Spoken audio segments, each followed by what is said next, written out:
Alright y'all, here we are on the passenger side, and as you can see we got a lot more stuff in the way.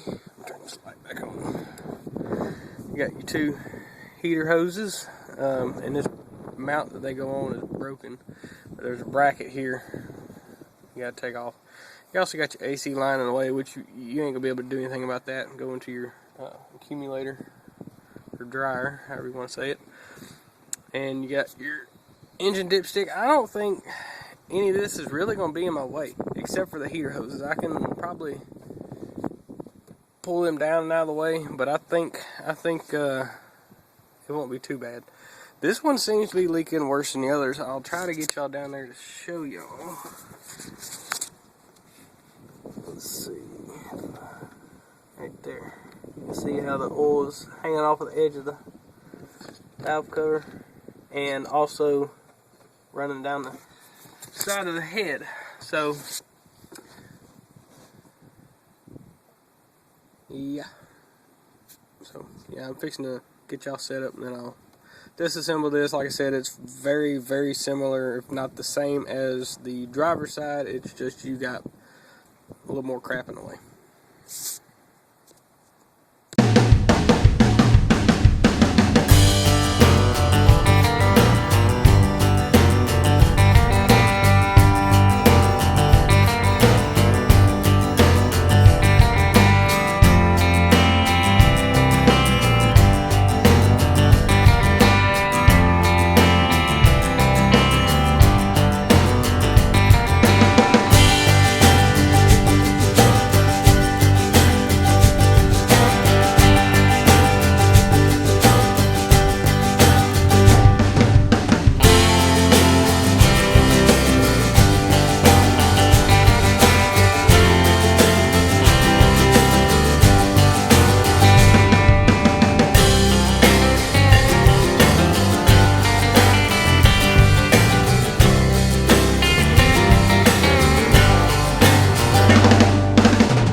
Alright y'all, I got the coil pack off, and actually I didn't have a bungee. I used the old valve cover gasket.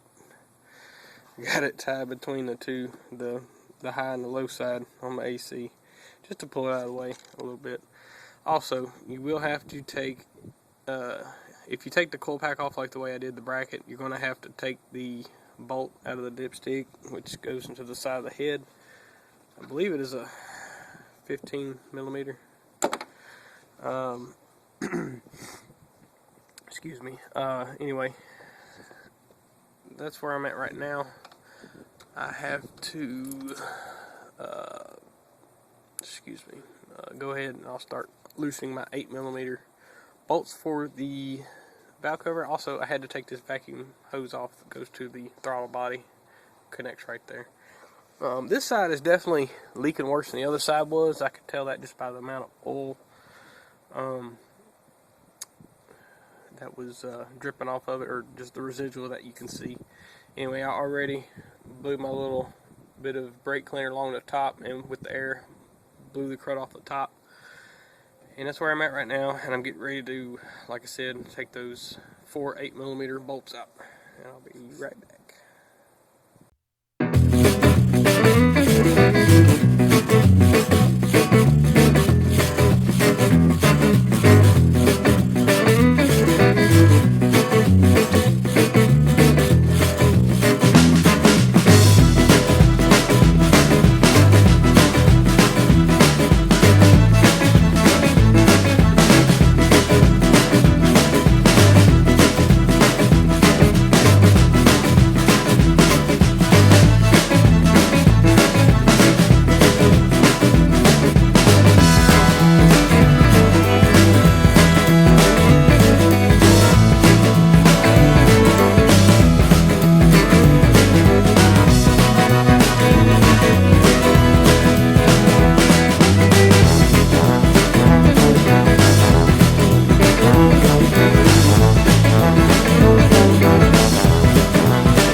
Alright, as y'all can see, I got it off. I had a WTF moment there for a second. This valve cover gasket really blended in with the color of the valve cover. I was like, where's the gasket? But it's on there because the other one actually peeled off when I took it off. So anyway, I'm gonna get this valve cover cleaned up and get ready to put back on. So there's the gasket. No WTF moment anymore, because that would have been a really bad leak. Anyway, gotta clean this up, replace the grommets on these like I did in the first video, and clean that valve cover up and put it back on.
Hey y'all, I just wanted to show y'all something I just now noticed. I didn't catch it when I was working on the other side, and just now caught it.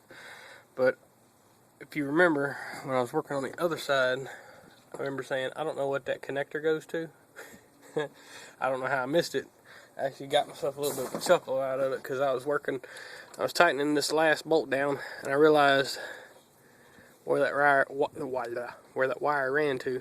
It is actually the main wire for these coils. And as a matter of fact, after I looked at it for a second, I didn't have to disconnect each coil pack individually. All I had to undo was that main connector right here, and the whole thing moved out of the way. I don't know how I didn't catch that before, but anyway, I figured I'd throw that little tip in.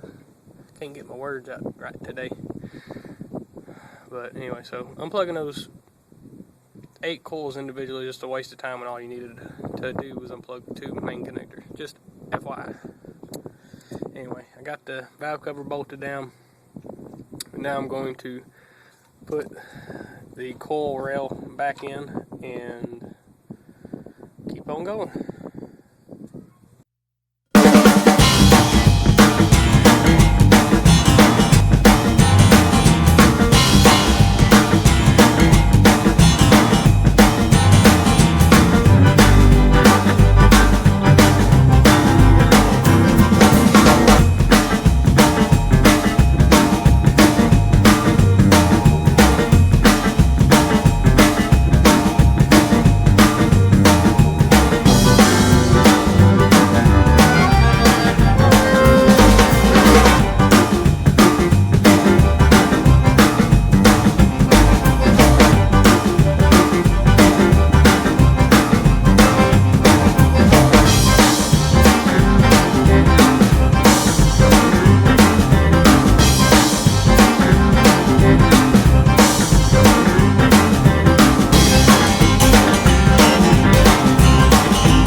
Alright, y'all, I got the dipstick back in place, the bolt. That's what knocked the camera over, that last bit.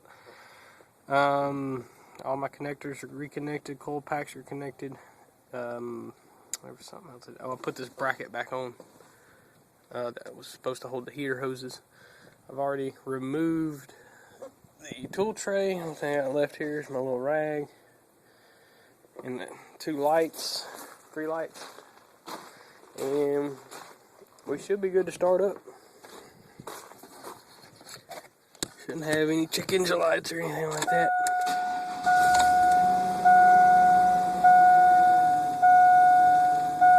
Of course, the parking brake's flashing because I got the e-brake on, and low fuel lights on because the sending unit's acting up. That's a whole nother project. And you're fixing to probably hear a ticky-tack, a ticky-tack. That's normal too. Well, I say it's normal.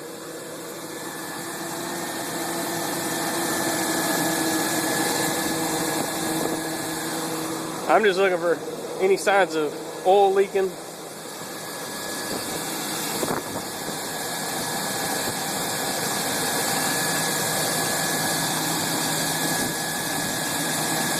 Which I don't see any.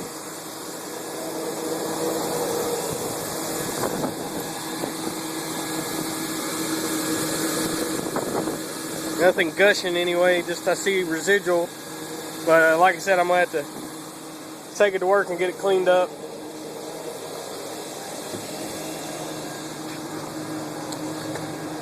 And I was actually really surprised I didn't hear the tic-tac, knock-knock that it usually makes.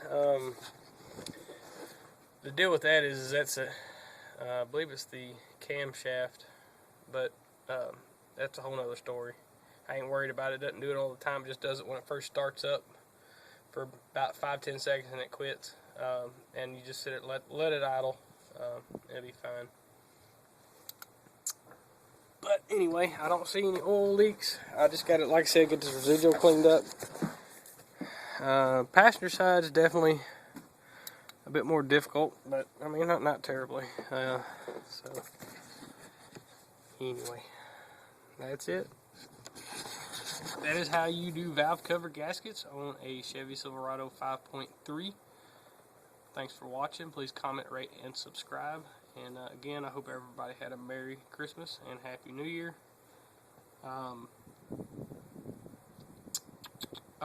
Yeah, follow me on Facebook and Instagram. It's just Idaman71044. Do all kinds of mechanic pictures. I post the links to the YouTube videos as well as other YouTube videos that I really like. And mostly just pictures. But anyway, thanks for watching. Bye.